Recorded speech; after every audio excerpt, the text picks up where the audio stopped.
This video is an introduction to sequences and series, as well as sigma notation. What's a sequence? Well, this is essentially just a list of items. Sequences can be infinite or finite. An infinite sequence is really any function with the set of natural numbers as the domain. What does it mean? Well, we start with natural numbers like 1, 2, 3, 4, and we assign a value for each of those numbers. For example, we can assign value 2 to the n for each natural number n. So we can talk about sequence a of n. If the input is 1, the output is 2 to the 1, so it's 2. If the input is 2, the output is 4. If the input is 3, the output is 2 to the 3, so it's 8, and so on. Notice that the domain of the natural numbers allows us to list the values of this function in order, in specific sequence. That's why we call it a sequence. A finite sequence is any function with the domain of the form 1, 2, 3 until n, so the first n elements of the set of natural numbers. It is customary to denote the values of a sequence by an rather than a of n, just because it's shorter. So the subindex n tells us that we are talking about the nth entry in our sequence. Those entries are called terms. So this is the nth term of the sequence A.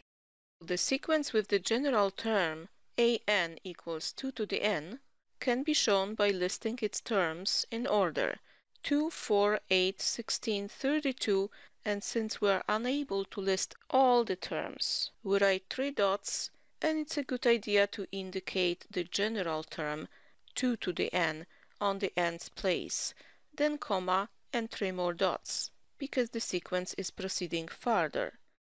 In the first exercise, we are asked to list the first 5 terms of the given sequence. Consider the sequence defined by the formula 2 plus 3n. This type of sequence is called arithmetic sequence.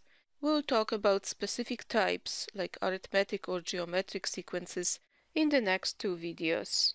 Okay, so how can we list the first 5 terms? Well, the first term will be when n is 1. So a1 is equal to 2 plus 3 times 1, which is 5. Okay, our first term is 5. a2, the second term, is when n is 2, so 2 times 3 is 6, plus 2 is 8. Okay, a3, the third term, 3 times 3 is 9, plus 2, it's 11. And the fourth term, 4 times 3 is 12, plus 2, it's 14. Lastly, a5, when n is 5, we have 15 plus 2, it's 17.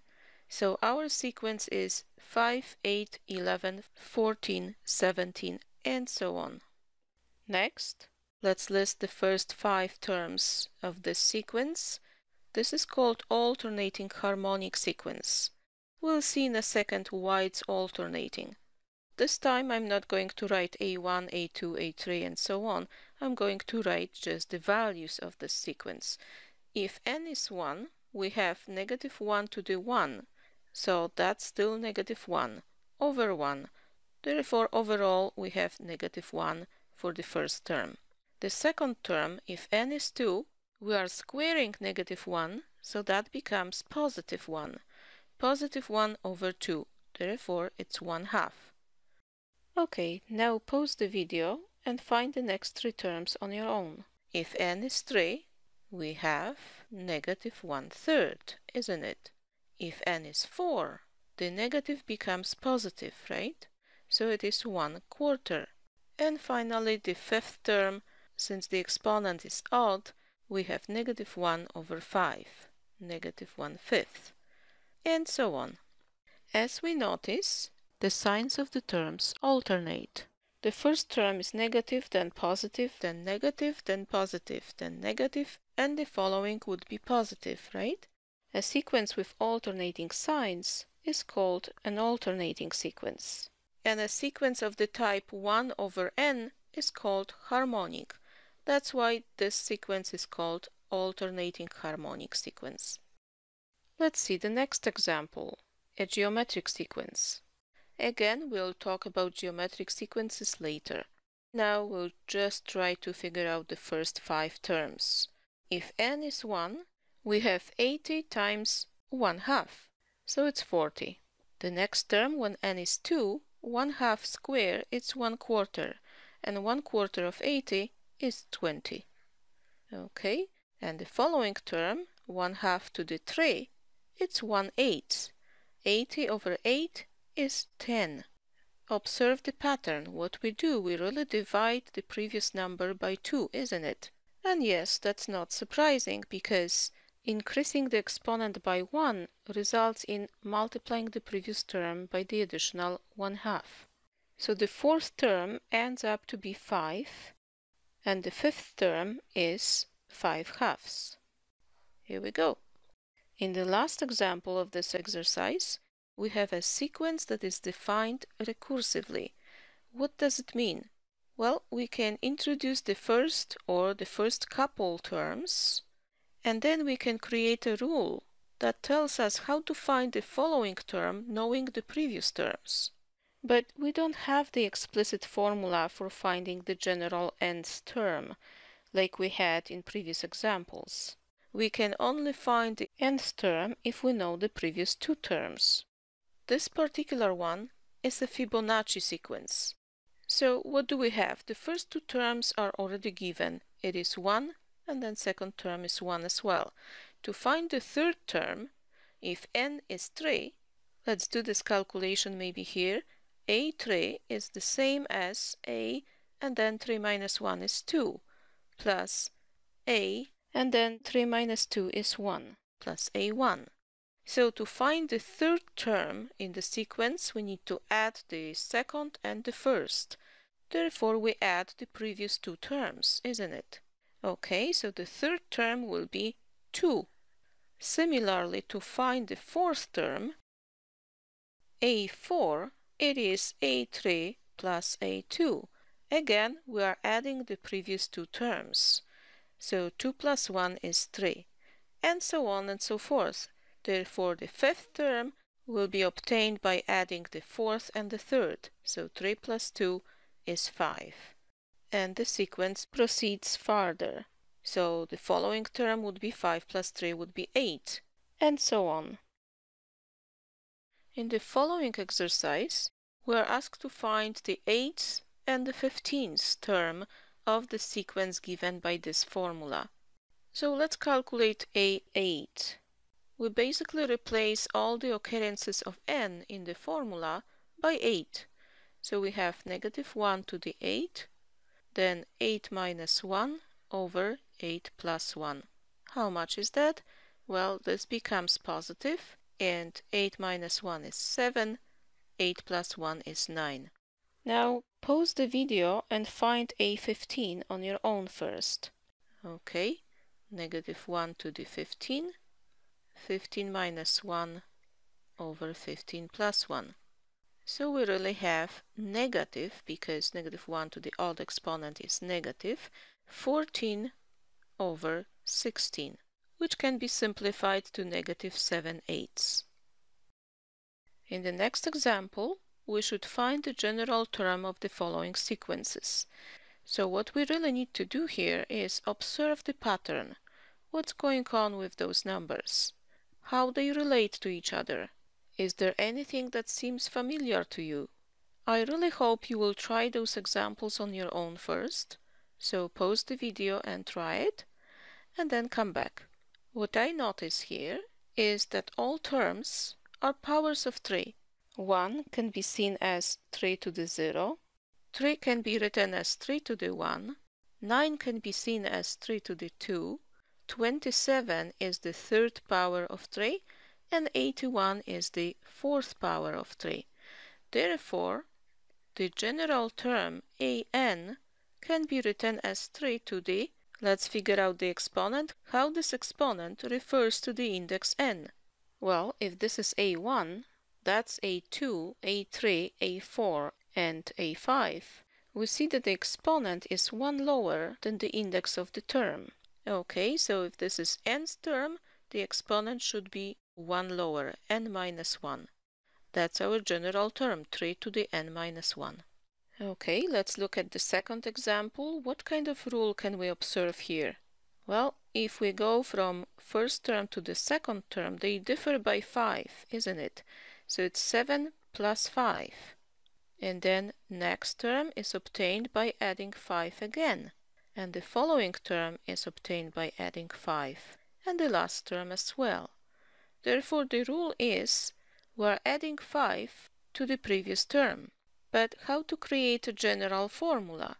Well, I can say that A2, which is the second entry, is the same as A1, which is 7 plus 5, isn't it?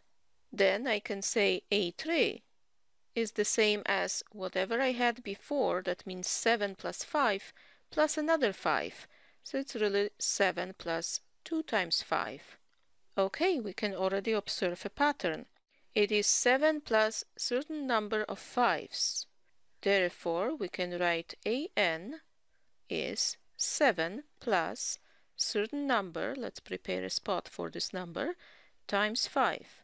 How to find this expression? How does it relate to the index n? Well, here we had 2 even though the index was 3, so it's 1 lower than 3. Let's try to record this and check if that works. If n is 1, this will be 0, so we end up with 7. So the formula works for the first term. Let's check, for example, the fifth term. Okay, if n is 5, we have 4 times 5, which is 20, plus 7, yes, it's 27. So yes, this formula seems to work. And now we can make this formula a bit easier. It's enough to release this bracket. So we really have 7 plus 5 times n, and minus 5. Okay, 7 minus 5, that's the same as 2, and then plus 5n. That seems to be nicer formula, isn't it? Okay, let's try the last example. What pattern do we observe here? Well, first of all, the signs of our terms alternate. Therefore, our an must include the factor of -1 to certain exponent. What would this exponent be? Well, we need the odd terms to be negative. So if we use n for the exponent, it should give us the desired outcome. And yes, it does. If n is 1, we get the negative sign. If n is 2, we obtain the positive sign, and so on. So -1 to the n works perfectly fine. Okay, and then it's over. What do we observe about the denominators? Well, 4 is the same as 2 square, 9 is the same as 3 square, 16 is the same as 4 square, 25 is the same as 5 square. Obviously, number 1 can be seen as 1 over 1, which is the same as 1 square. So the pattern is n square. Here is the general term of this sequence. Let's look at the following word problem. A car loses 20% of its value each year. If a new car costs $24,000, what is its value after 4 years? And then give a formula for the value of this car after n years. Okay, let's draw a diagram. We start with the value of the car of $24,000. And then after 1 year, the car costs 80% of its value because it loses 20%, so it costs 80%. Therefore, the value of the car becomes 0.8 times $24,000. Since in this problem we're heading into developing the general formula for the value of the car after n years, it's better not to perform this multiplication. It's better for us just to observe the pattern. So on each step we are going to write how to find the formula without evaluating it. Okay, so what happens after the second year? Well, what we need to do is to multiply the previous value by 80%. So another 0.8 times whatever we had before. But 0.8 times 0.8 is 0.8 square times $24,000.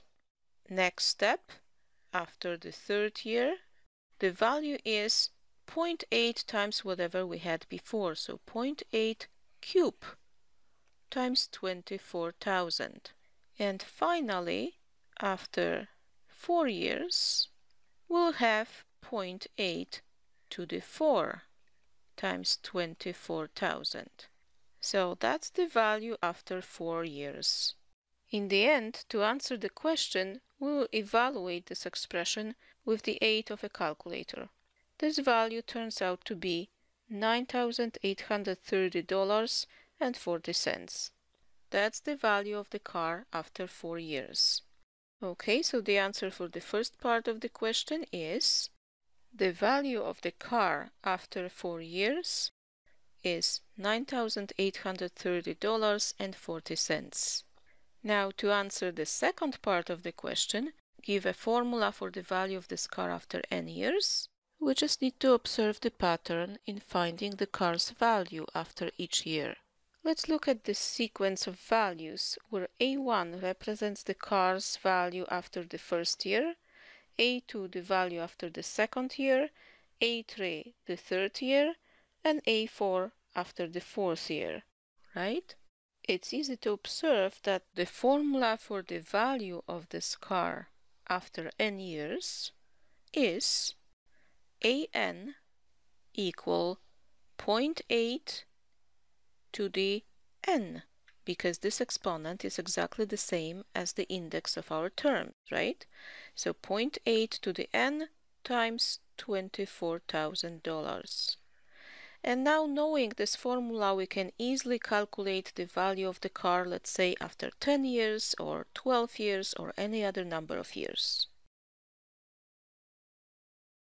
So far, we've been playing with sequences, but sometimes it's beneficial to look at the sum of all terms of a sequence. Such sum is called series. So series is when we add all terms of a sequence. Here's an example of an infinite series. We add 1 plus 1/2 plus 1/4 plus 1/8 plus and so on. So the next number will be plus 1/16, right? Because when we observe the pattern, the denominator doubles all the time, right? Or a finite series, when we add only finite number of terms, just the first 4 terms. We can also look at partial sums, denoted by s with subindex n. That means we will be interested in the sum of the first n terms of a sequence. For example, S3, that refers to the above series, is the sum of the first 3 terms. And the example given here, this is really S4, isn't it? Since working with series, we are going to add a lot of terms, we may run into trouble of writing all those terms, because, who would like to write 100 terms, or maybe even infinite number of terms? It's impossible. So we need a better notation for recording such long sums. And here it is, the sigma notation. This big sigma sign is just a shorter notation of addition. To know what kind of sum we have in mind, we need to indicate the terms being added. Since the terms usually change their values, the expression written just after the sigma sign representing these terms depends on the index of summation, in this case called I for index. Here we are adding the value of the expression I for I ranging from 1 to 5. The range of I is given in the bottom and in the top of the sigma sign. The increment of the index is always 1. So here our I takes values 1, 2, 3, 4, 5, and since the expression representing terms to be added is simply I, our sum is indeed 1 plus 2 plus 3 plus 4 plus 5. So if I is 1, we have the first term 1. If I is 2, we have the second term 2, and so on. Then I is 3, I is 4, and finally I is 5. We know that our sum ends on 5 because that's the upper limit of our summation. Therefore, the sum of I from 1 to 5 indicates the shorter notation of the explicit sum 1 plus 2 plus 3 plus 4 plus 5. Instead of writing all those numbers, we can record them in a big sigma notation. We may not see a big advantage in this particular example. However, if we want to write numbers from 1 to 100, well, it's a lot easier to record it by using sigma notation and just say we're talking about sum of i's when I is changing from 1 to 100. That really indicates the sum 1 plus 2 plus 3 plus and so on until 100. The sigma notation can be used when we don't really know the final term. So here we have a sum of consecutive numbers I from 1 to a certain number n. But this n could be 100, could be 1000, could be any number that we wish. Or we can record an infinite sum, 1 plus 2 plus 3 plus and so on until infinity, never ending. Such a sum will be recorded sigma of i's, consecutive numbers from 1 to infinity. Keep in mind that the index I, sometimes referred to as a counter, can be denoted by different letters. We could use a letter K or N or P or any other letter. Okay, let's see how to evaluate sums recorded in sigma notation. What do we have here? We're summarizing these terms, and the value of each term depends on I, where I ranges from 1 to 5. Since there is only 5 of the terms, we can write them explicitly. If I is 1, we have 1 square minus 1. Okay, that's the first addend in our sum. Plus, if I is 2, our addend is 2 square minus 1. 2 square minus 1, right? If I is 3, we have 3 square minus 1, and so on. I is 4, we have 4 square minus 1, and plus 5 square minus 1. That's what this big sigma really means. Okay, now we can evaluate it. 1 square minus 1 is 0, plus 2 squared is 4 minus 1, so it's 3, plus 9 minus 1, so it's 8, 16 minus 1, so it's 15, and 25 minus 1, so it's 24. Altogether, we have 50. So this big sum is really equal to 50. Let's check another example. Again, what do we have here? We need to summarize those terms. Okay, but the index k changes from 2 to 6. So we still have 5 terms. We can still list those terms, right? But the first term comes when k equals 2. So we write negative 1 square times 3 times 2 minus 2. Plus, when k is 3, we have negative 1 cube times 3 times 3 minus 2. And so on, plus negative 1 to the 4 times 3 times 4 minus 2, and plus negative 1 to the 5 times 3 times 5 minus 2, plus the last term, negative 1 to the 6 times 3 times 6 minus 2. Okay, so the first term is positive, and then we have 6 minus 2, so it's 4. The second term is negative, because the exponent is odd, and then we have 9 minus 2, so it's 7. The following term is positive, and then we have 12 minus 2, so it's 10, and the next term will be negative, 15 minus 2, it's 13. Finally, positive, 18 minus 2, so it's 16. Now we can add all those numbers, and we've got overall 10. You can check on it. Okay, this complicated sum has actually very nice value. Finally, let's observe the pattern in the given sum, and let's try to rewrite the sum using summation notation. So how to do it? Well, first let's write the big sigma sign, and then observe what is it that we summarize. If we disregard the signs, our terms turn out to be consecutive numbers from 6 to 10. Okay, if we call our index k, the k will start from 6 and go until 10. We need to take care of those alternating signs. So our formula must include a factor of -1 to a certain exponent. But we can come up with this exponent in a moment. The main part of this formula must indicate that we summarize the consecutive numbers k. Since k starts from 6, an even number, and we wish to have the first term positive, then it is enough to raise the -1 to the k. It will make it positive for k equals 6, isn't it? Now we can check. Does it work? We already checked for 6. Yes, it works for the first entry. Does it work for the second entry? If k is 7, -1 to the 7, yes, it's negative, and 7. Looks like it's fine. We can also check the last term. If k is 10, we have positive 10 as our final entry. So the last term agrees as well. That's how we can write this sum using the sigma notation. Let's look at the last example. How can we rewrite this sum using the sigma notation? First, let's observe that our terms are really perfect squares.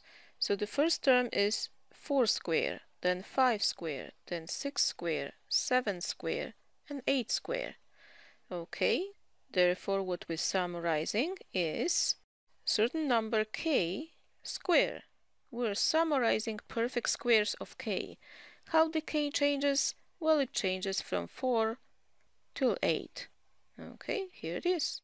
The sigma notation definitely takes a bit of practice, so please take some questions from the textbook and try to get acquainted with it.